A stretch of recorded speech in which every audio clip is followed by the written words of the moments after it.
इंसानी जज्बे की सच्ची कहानी। ये एक लड़की की सच्ची कहानी है जो हमें कठिन से कठिन परिस्थितियों के बावजूद जीवन को सकारात्मक तरीके से जीने और अपने लक्ष्य को प्राप्त करने की प्रेरणा देती है। 25 सितंबर 2000 की बात है। तब मैरिकेल एप्टेन महज 11 साल की थी। उस दिन वो अपने अंकल के साथ पानी लाने के लिए बाहर निकली हुई थी। रास्ते में उन्हें 4-5 लोगों ने घेर लिया। उनके हाथों में धारदार हथियार थे। उन्होंने अंकल से जमीन पर झुक जाने के लिए कहा और उन्हें बेरहमी से मारने लगे। ये देख मैरिकल सदमे में आ गई। वो उन लोगों को जानती थी, वे उसके पड़ोसी थे। उसे लगा कि अब उसकी जान भी नहीं बचेगी और वो उनसे बचकर भागने लगी। पर वो छोटी थी और हत्यारे आसानी से उस तक पहुंच गए। वो चिल्लाने लगी, मुझे मत मारो, मुझ पर दया करो। पर उन दरिंदों ने उसकी एक ना सुनी और उनमें से एक ने गले पर चाकू से वार किया। मैरिकल जमीन पर गिरकर बेहोश हो गई।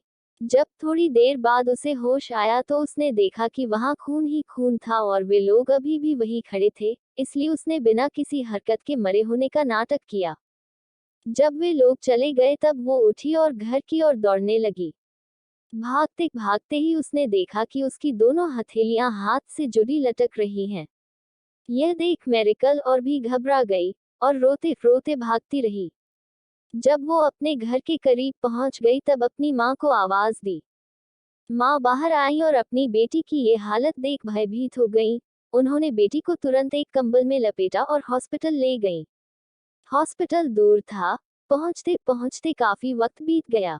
डॉक्टर्स को कोई उम्मीद नहीं थी कि वे मैरिकल को बचा पाएंगे। पर 5 घंटे के ऑपरेशन के बाद भी वो जिंदा थी। पर डॉक्टर्स उसका हाथ नहीं बचा पाए थे। परेशानियां यही नहीं खत्म हुई। जब वे वापस गए तो उनका घर लूटकर जलाया जा चुका था। गरीब होने के कारण उनके पास हॉस्पिटल का बिल भरने के पैसे भी नहीं थे।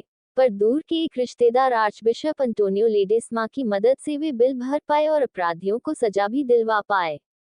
इतना कुछ हो जाने के बाद भी मैरिकल ने कभी भगवान को नहीं कोसा कि उसके साथ ही ऐसा क्यों हुआ, बल्कि उसका कहना है कि ईश्वर में विश्वास रखते हुए मैं और भी दृढ़ निश्चयी हो गई कि मुझे एक सामान्य जीवन जीना है। मुझे लगता है कि मैं दुनिया में किसी जरूरी मिशन के लिए हूँ, इसीलिए मैं इस हमले से बच पाई हूँ।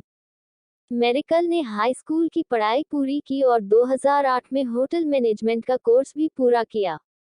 और बचपन से खाना बनाने के शौक के कारण 2011 में शेफ बनने की शिक्षा पूरी की।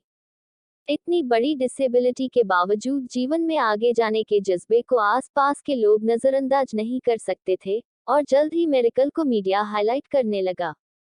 ऐसे ही एक कार्यक्रम को देखकर होटल एड्सा शांग्री-ला, मनीला, फिलीपींस ने उसे अपने यहाँ किसी प्रोजेक्ट पर काम करने का मौका दिया।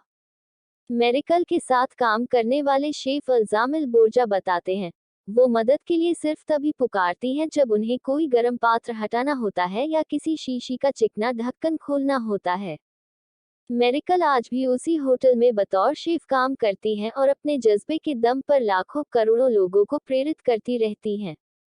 फ्रेंड्स, अक्सर हम अपनी लाइफ में आने वाली छोटी मोटी परेशानियों से घबरा जाते हैं और अपना विश्वास कमजोर कर बैठते हैं।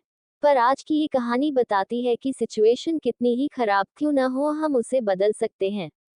मैरिकल की कही एक बात हमें याद रखनी चाहिए, यदि आप सपने देखें, कड़ी मेहनत करें और ईश्वर में आस्था रखें तो कुछ भी संभव है।